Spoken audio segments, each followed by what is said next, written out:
Jessica, bienvenida a AI to the Sky. Pero antes de hablar de lujo, de inteligencia artificial y de todo lo que está pasando en el retail global, necesito empezar con algo que está dando vueltas mi cabeza, la verdad.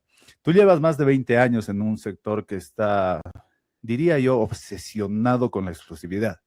Y ahora la IA quiere personalizar la experiencia de lujo para millones de personas al mismo tiempo. Entonces, la pregunta que tengo es, ¿tú crees que el lujo masivamente personalizado sigue siendo un lujo o es otra cosa con, no sé, ropa cara, digamos? Bueno, Joseph, encantada de estar aquí contigo, un placer y contigo y con tu audiencia. Mira, la verdad es que es súper interesante porque es básicamente la pregunta que nos hemos puesto desde la parte de dirección retail y sobre todo retail lujo desde el momento en que se pone en escena o sale en escena la IA, ¿no?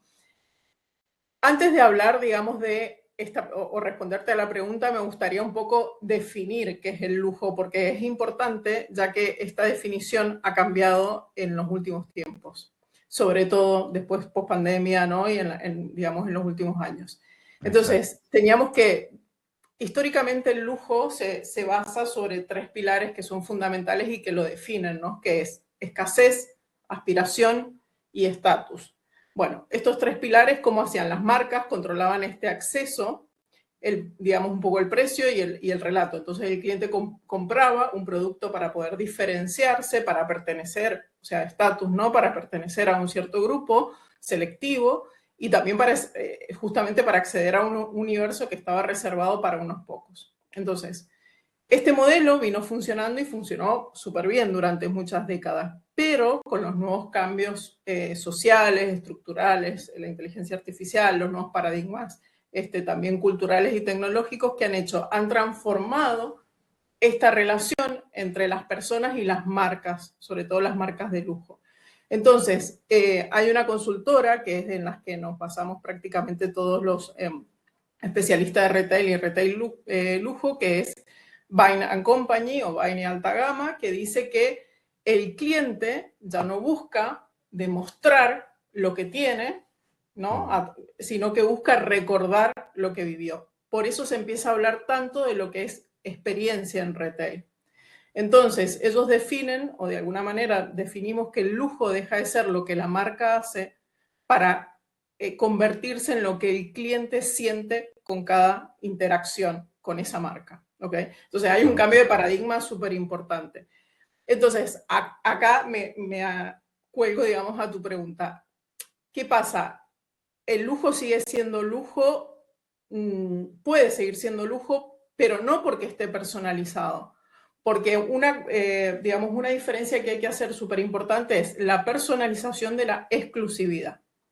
Entonces, estos conceptos es necesario, digamos, definirlos porque no son iguales y pueden mezclarse cuando tú defines lujo. Entonces, personalizar significa adaptar algo, hacer un mensaje, una experiencia, digamos, puntual a una persona. Y la IA es verdad que puede hacer esto para millones de personas al mismo tiempo. Pero eso no significa por sí mismo que sea exclusivo. ¿Me explico? Entonces, ¿qué significa exclusividad? Que la persona recibe algo puntual, selectivo, digamos, intercambiable, que puede ser el producto, puede ser una experiencia, puede ser una atención.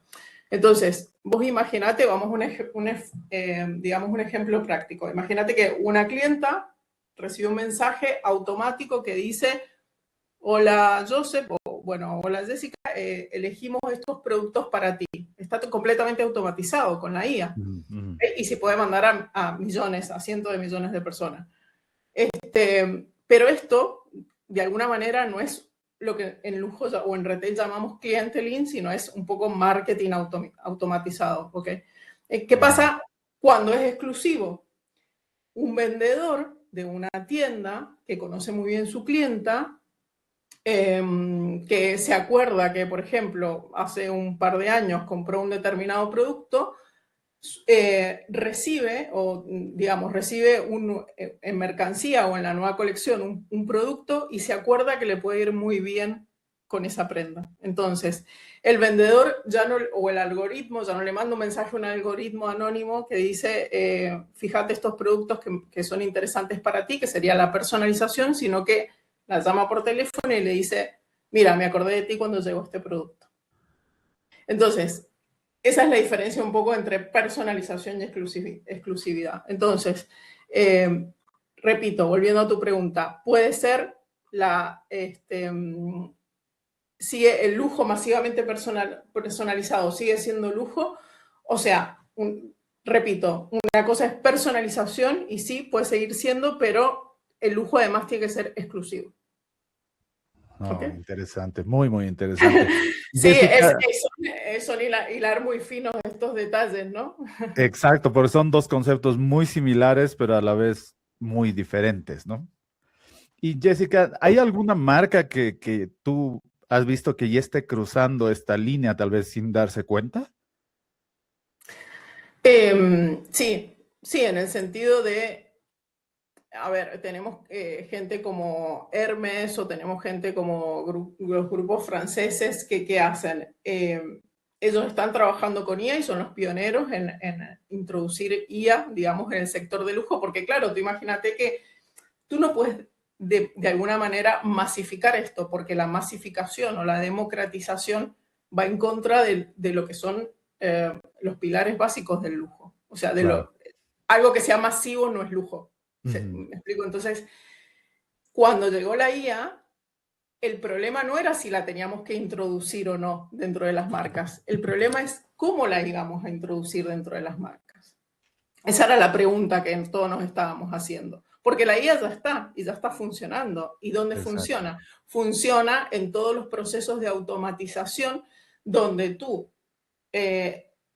tu equipo de trabajo, digamos, humano, deja de hacer tareas automáticas y lo lleva a una posición relevante. ¿Cuál es la posición relevante? Esta que yo te contaba antes en el ejemplo. Mira, ya no lo pongo a pensar o en hacer inventarios o en hacer esas tareas repetitivas, eso se lo dejo a la IA, pero yo lo pongo donde a mí me interesa, en el lujo, en el contacto con el cliente, por ejemplo, ¿no?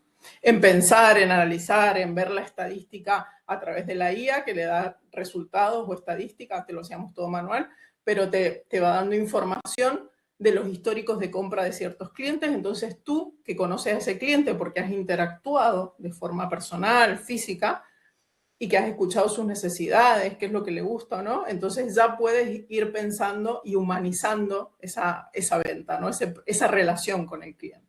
Claro, claro. Y se me ocurre, bueno, yo trabajo mucho también con este tema de implementación de IA en empresas, en industrias.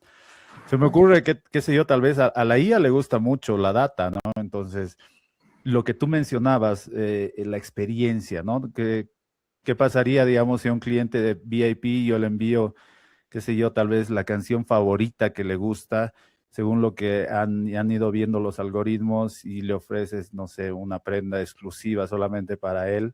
Entonces sería una experiencia diferente en la que estaría ayudando la inteligencia artificial en este caso. Totalmente, totalmente. Interesante. La IA nos va a ayudar a recolectar, a resumir, a ordenar toda esa información que tenemos de un cliente histórico, porque acordate que en el lujo siempre, digamos, la mayoría de los clientes suelen ser bastante históricos, no solamente porque tienen una identificación con la marca y con los valores de esa marca, sino porque además tienen esta relación. Entonces, tú imagínate, y a mí me ha pasado trabajando, por ejemplo, para Armani, ¿por qué la clienta iba a un determinado producto? Porque sabe que la persona que la seguía, en este caso, bueno, un vendedor o lo que sea, ya la conocía, ya sabía cuáles eran sus gustos, ya sabía cosas, detalles muy finos que la IA no llega, ¿no? Entonces, por eso vas, porque además en su cabeza, y esto es muy importante, digamos, el lujo no siempre, no significa lo mismo para todos. Entonces, para ti, por ejemplo, el lujo puede ser, yo necesito entrar a un lugar y que esto sea rápido y no perder tiempo e irme. Para otro puede ser, necesito ir y charlar. No nos olvidemos que las tiendas físicas siguen siendo un punto social de encuentro muy importante. Claro, claro que sí. AI to the Sky, el podcast para quienes construyen el futuro, no para quienes le temen. IA, automatización, disrupción, sin piedad. Conducido por Joseph Y Vale. sí, está basado en experiencias.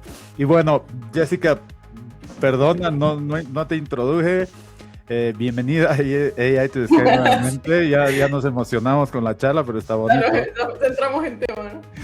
Y creo que todos ya saben en qué trabajas y cómo lo haces, pero por favor, preséntate, dónde estás basada actualmente y qué has venido haciendo los últimos años y tu interacción con la inteligencia artificial. Bienvenida, por favor.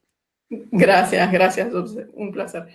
Bueno, soy Jessica Lipari, soy una ejecutiva retail que inició su carrera en una empresa enorme, digamos, que es Giorgio Armani en Madrid. Luego me trasladé a Milán por trabajo y básicamente desarrollé toda mi carrera ahí.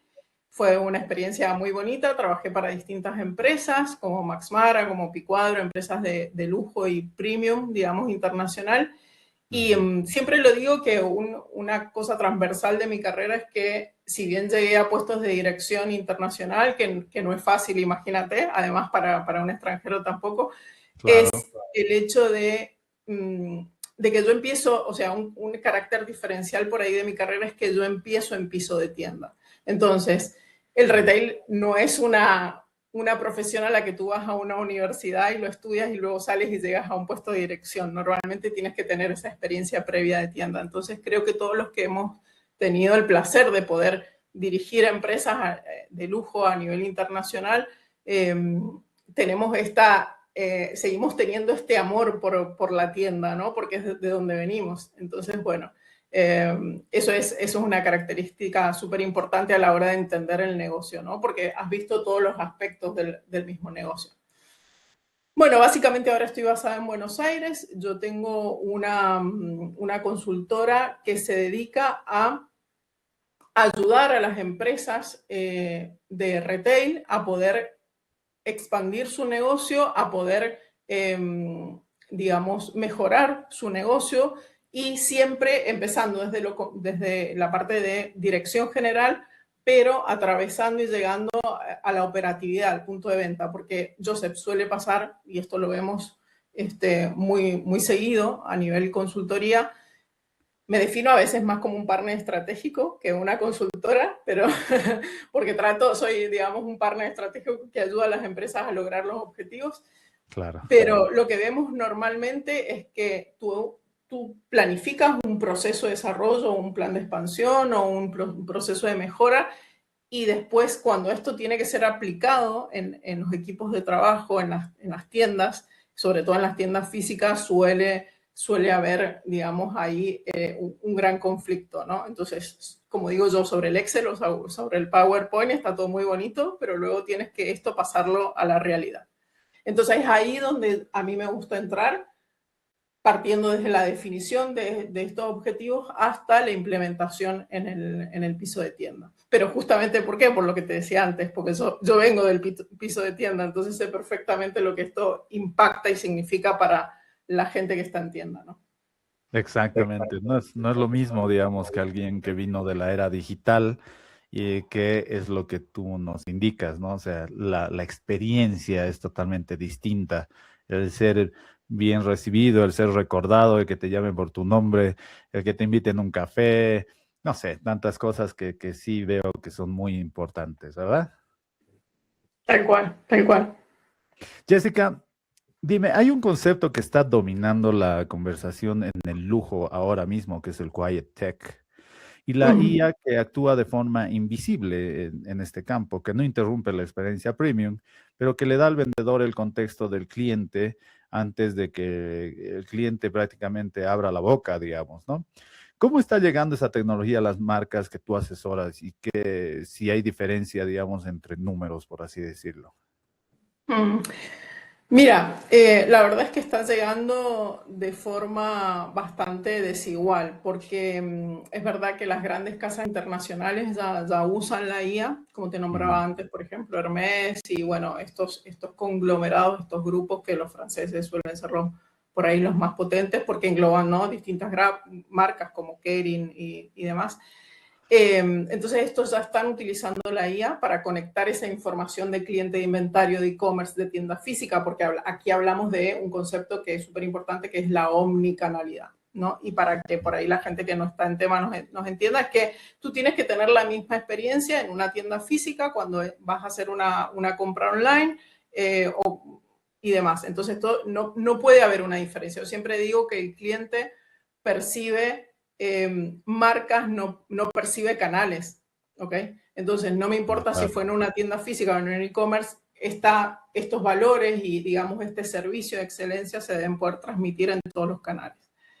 Pero la verdad es que muchas marcas latinoamericanas, y todavía estamos en una etapa previa, no es por una cuestión de falta de acceso a la tecnología, sino porque la IA, y tú eres un experto en esto y sabes muy bien, para poder introducir IA en algún proceso es necesario que tú lo tengas muy bien claro cuál es ese proceso y dónde vas a aplicarlo. Porque además hablamos de un problema de, Joseph, de retorno, súper importante, de ROI, o sea, la inversión con el retorno de la IA. Esto suele estar pasando en las pequeñas, digamos, medianas, pequeñas empresas, ¿no? Que a la hora de poder introducir esta IA hay que tener muy en cuenta cuál va a ser la inversión y cuál va a ser el retorno.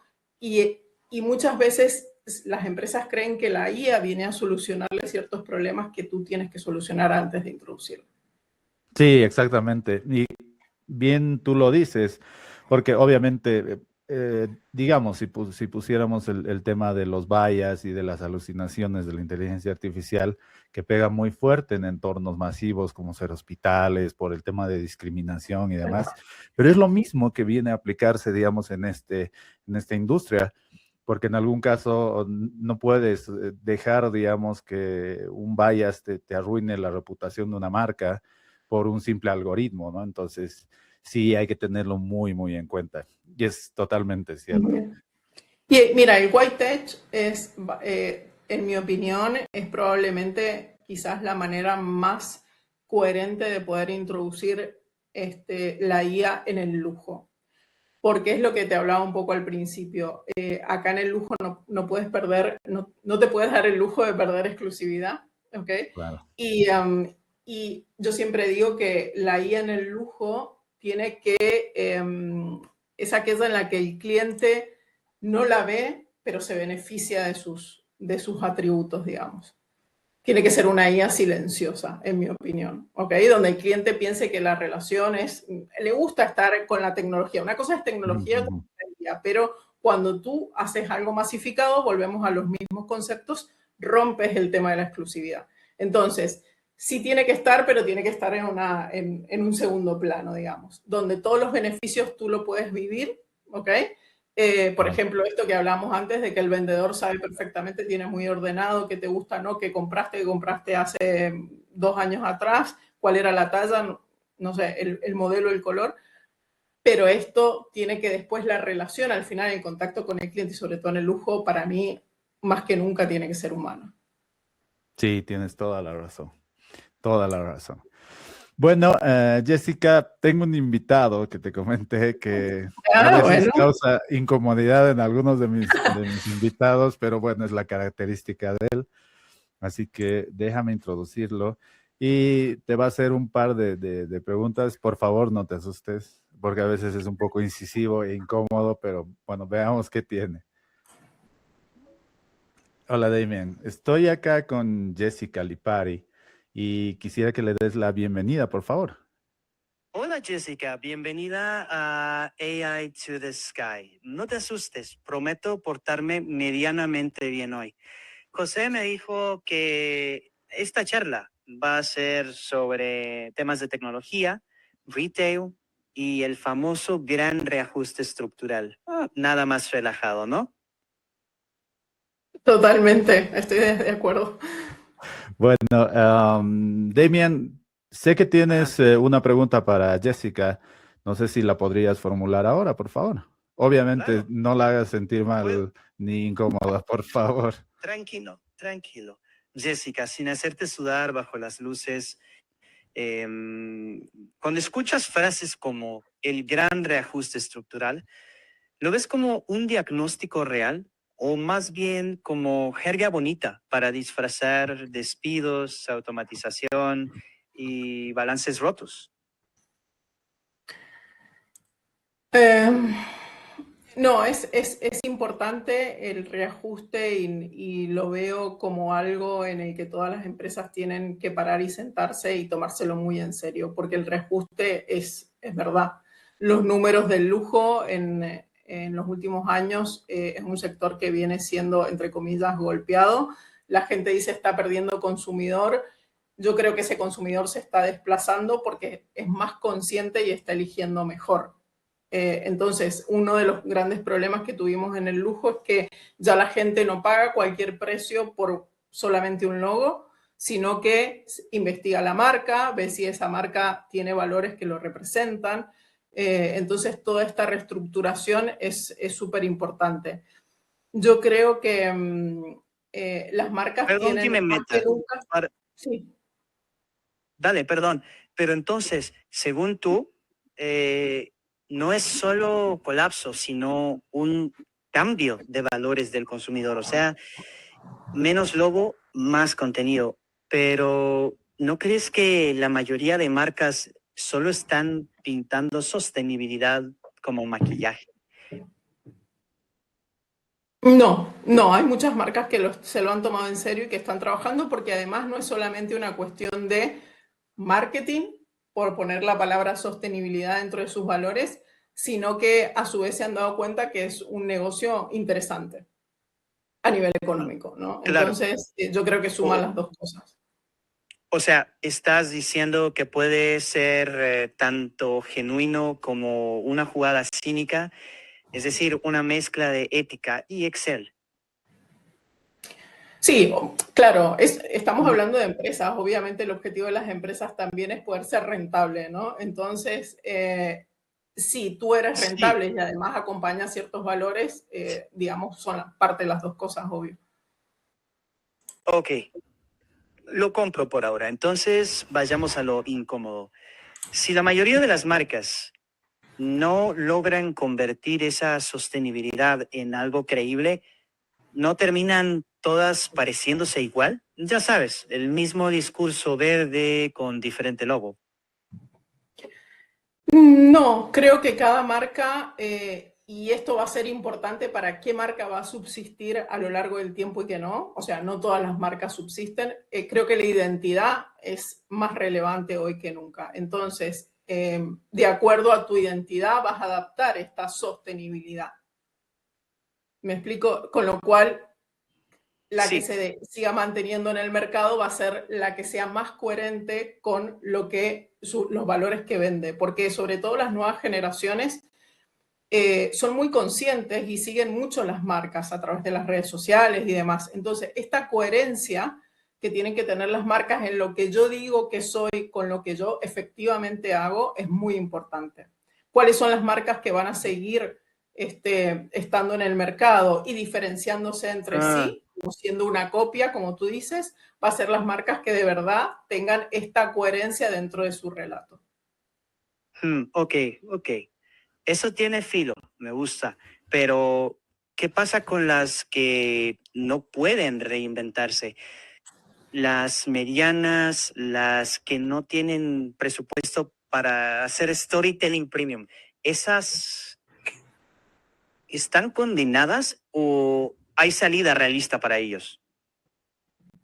No se trata por ahí tanto del volumen de la inversión, sino de una inversión inteligente.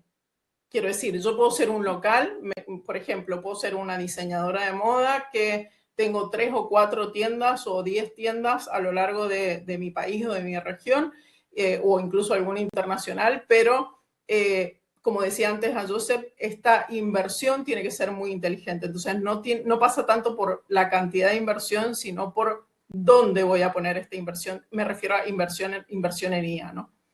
Además que Entonces, también hay algunas herramientas que no siempre son pagas, ¿no? O sea, hay estrategias que puedes utilizar, herramientas de inteligencia artificial y obviamente ciertos criterios que no necesitan que pagues una gran cantidad, digamos, de dinero y puedes aplicar ciertas estrategias.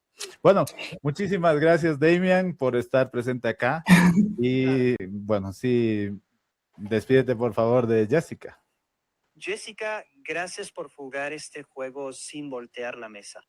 No todos sobreviven al gran reajuste, pero al menos algunos fingen mejor que entienden el guión.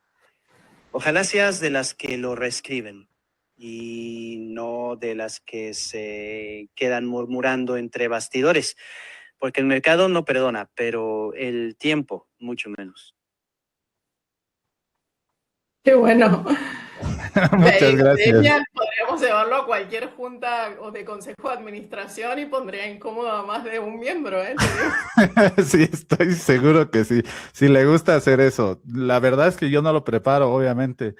Le doy como que el contexto, sí, y la charla, o sea, el guión, pero elabora sus propias consultas, digamos, en torno a lo que escucha. Entonces, me parece interesante porque hay algunas preguntas que las hace como que más frontales, ¿no? Pero bueno, Jessica, Es, quería es, hacerte es, una. es muy Dime, dime. real, además, lo que ha hecho, perdón, digo, es muy real lo que ha hecho y es verdad, o sea, la reestructuración está, como te decía, y esto da para charlas larguísimas, pero hay una gran crisis en el sector. Entonces, como te decía, ahora más que nunca las marcas tienen que poder diferenciarse y revalidar esa identidad que las diferencia de las otras marcas, ¿no?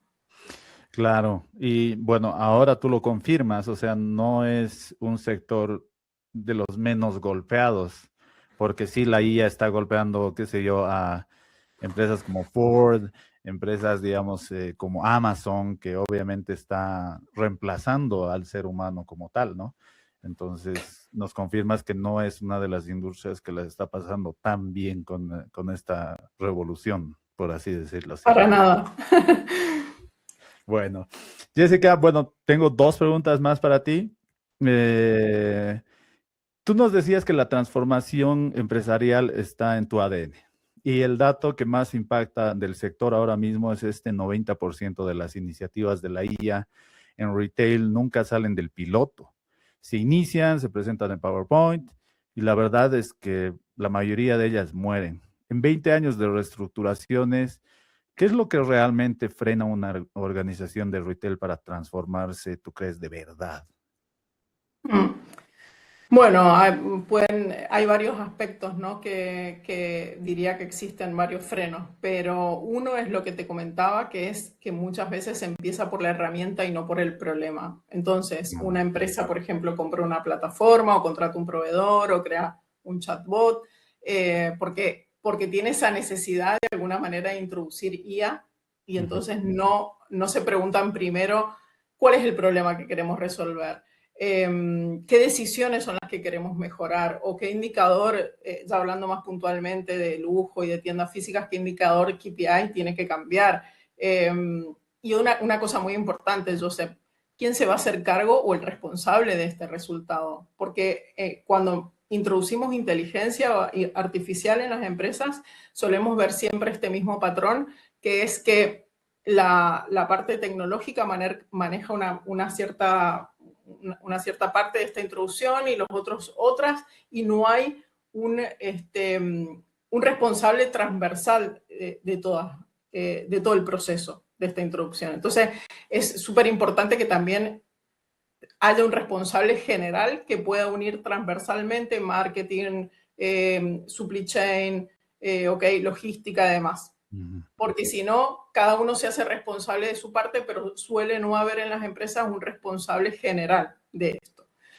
Otra cosa es que yo siempre digo, la IA refleja o potencia los procesos. Si los procesos ya estaban mal, la IA no te lo arregla automáticamente. Los amplifica.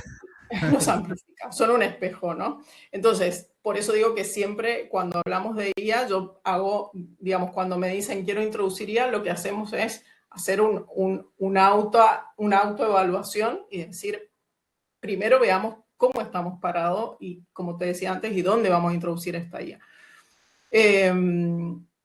Y otra cosa, lo que te comentaba antes, la transversalidad de las operaciones. Porque todas las diferentes oficinas, y esto más allá de la IA suele pasar también en las consultorías que hago, que cada oficina tiene una visión del cliente y una versión del cliente.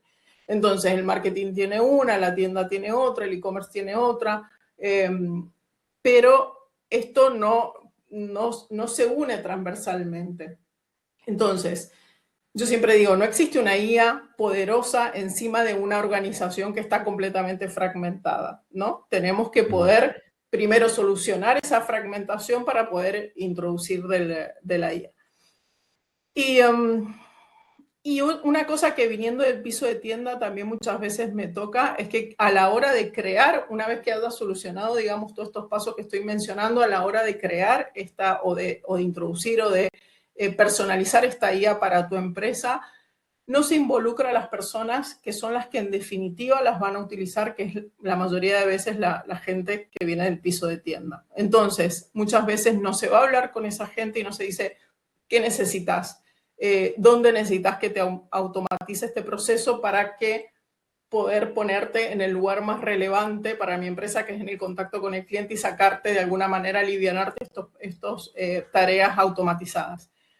Esto es súper importante, Joseph, porque es la gente de tienda la que más conoce su cliente, porque es la que está en contacto directo todo el tiempo, que charla, que conoce cuáles son sus, digamos, sus necesidades, sus deseos. Entonces, muchas veces estas inteligencias artificiales se aplican, pero luego cuando llega la gente de tienda no es lo más práctico posible. Entonces, no es el ideal, digamos, de practicidad. Entonces, terminan por ser procesos un poco tediosos en donde se carga de más trabajo al vendedor o a la gente de tienda en lugar de alivianarse, ¿no? Claro, no, y sí tienes toda la razón. Y hay un punto que me gustó bastante, el punto inicial que tocaste, que es el tema del accountability que le dicen, ¿no? Es de quién se hace cargo.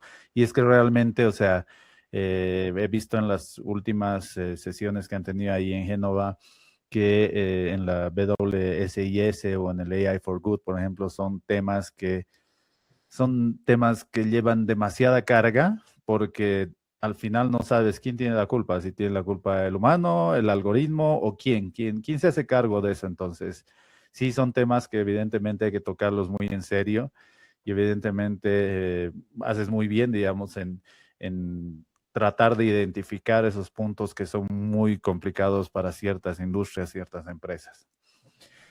Bueno, Jessica, y esta es la última pregunta, te prometo. Un placer igual, ¿eh? Mira, tienes 20 años mirando el mercado de Latinoamérica, ¿no? Desde Buenos Aires, conoces de Europa y viceversa. Gen Z, ya estás utilizando IA como más o menos como un co-shopper, yo diría.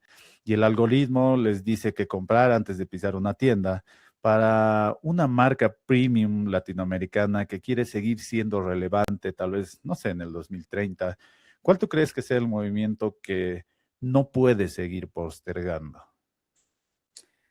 Mira, hay como te decía, lo humano y la interacción humana a medida que vayamos avanzando en el tiempo va a ser siempre más importante. Entonces yo creo que ninguna marca tiene que postergar esta relación fuerte, directa, inteligente con su propio cliente.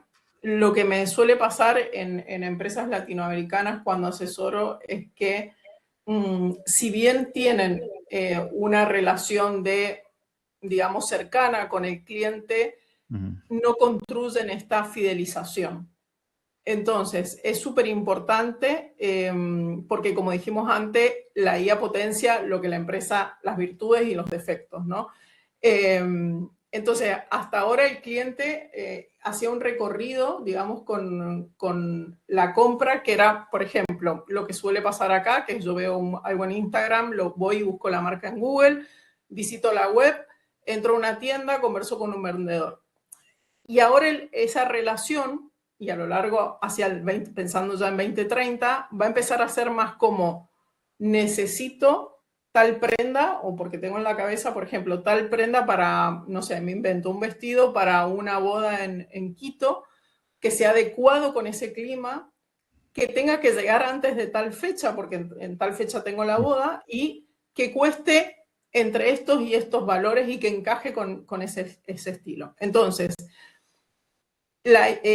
si tú tienes un CRM a nivel de tienda importante, y esto se tiene que venir construyendo ya desde hace tiempo, la IA te va a ayudar a filtrar, a comparar, a buscar, y además va a ser súper importante esto aplicado sobre todo a tus páginas web, porque tú imagínate o directamente ya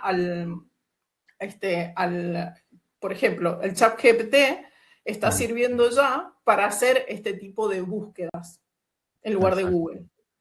¿Okay? Entonces, tu ChatGPT que te conoce, porque lo has ido, ¿no?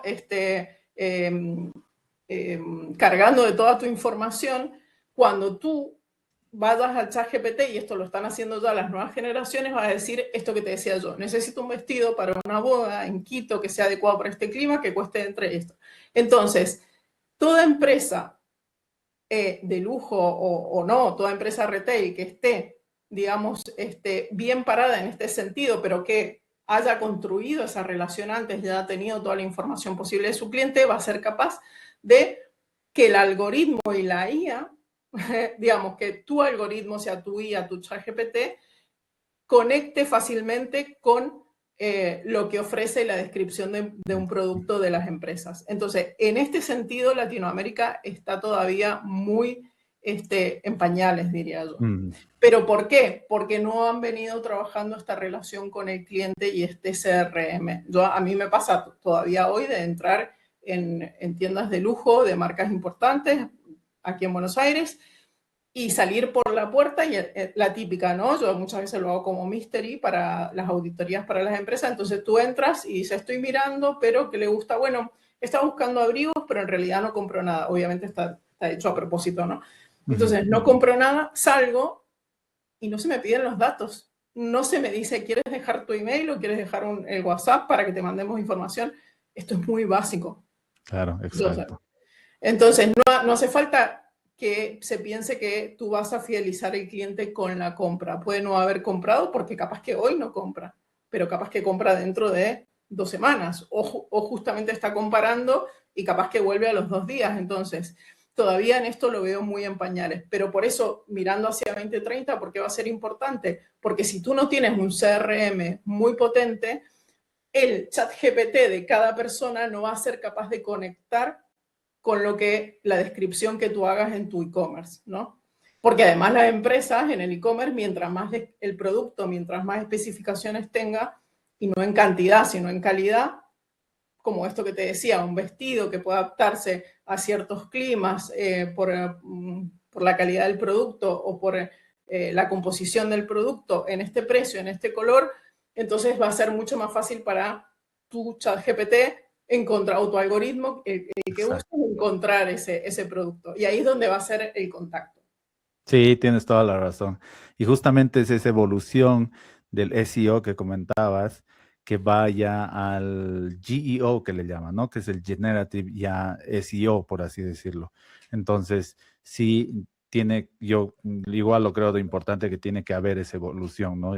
Y algo que comentabas y mencionabas muy importante, que es un CRM siquiera básico, porque yo también veo acá en Bolivia que hay muchas grandes empresas que no conocen qué es un CRM. Y estamos estamos en 2026, donde ya todo comienza a interconectarse, y de eso mucho depende también el éxito de una pequeña, mediana o gran empresa, ¿no? Bueno, Jessica, 20 años en este sector, todavía el retail te sigue sorprendiendo. ¿Dónde la gente puede seguirte y cuál es el próximo proyecto que tal vez te tiene muy emocionada? Bueno, mira, me encuentran en LinkedIn, Jessica Lipari Ferri, y ahí también pueden ver la página de mi consultora, que es Lipari Retail.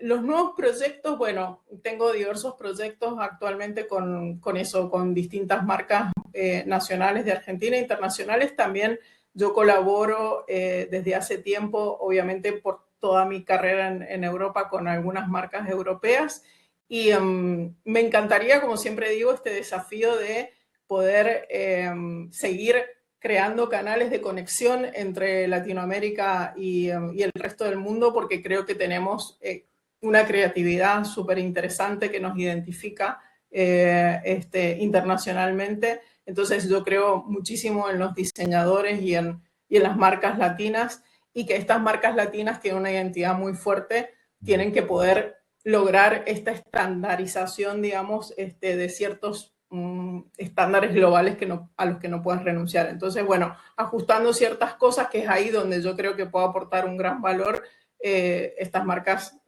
latinas tienen mucha relevancia. De hecho, imagínate que ya tenemos muchos diseñadores latinos como directores creativos en marcas internacionales. Hasta hace poco había un chico argentino en Moschino, ¿sabes? Entonces, se ha dejado de ser un lugar más exclusivo europeo como para abrirse sobre todo a latinos, porque también hay muchas marcas latinas que están funcionando muy bien internacionalmente. Entonces, bueno, creo que esos son los desafíos, poder aportar todo este aprendizaje de este lado del océano y viendo las evoluciones digamos, del retail y del lujo. Exactamente. Bueno, y eso es lo que justamente tratamos de hacer con este canal, ¿no? Conectar justamente personas de Latinoamérica y tratar de hacer de todo este tipo de comunicaciones lo más transparentes posibles y que lleguen hasta el último recóndito lugar donde ya no se pueda llegar. Bueno, Jessica, muchísimas gracias por estar acá en AI to the Sky y bueno, es un placer tenerte. Gracias por la invitación y un saludo muy grande a toda tu audiencia. Gracias, Jessica. La IA llega para actores, artistas y podcasters. Por suerte, seguimos siendo humanos. Suscríbete ahora. AI to the Sky.